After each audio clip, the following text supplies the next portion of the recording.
சத்துக்கள் அப்படியே கிடைக்கும். ரொம்ப டீப் ஃப்ரை பண்ணோம்னா இந்த நெத்திலி மீனில் இருக்கக்கூடிய சத்துக்கள்லாம் வீணாயிடும். இப்படி செய்யும்போது டேஸ்ட்டு நமக்கு நல்லாயிருக்கும். செஞ்சு சாப்பிட்டு பார்க்கும்போது தெரியும்.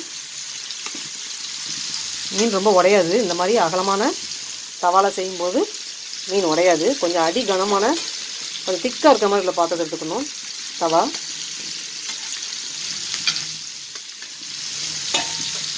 அப்படியே மீன் ரோஸ்ட் ஆகட்டும்.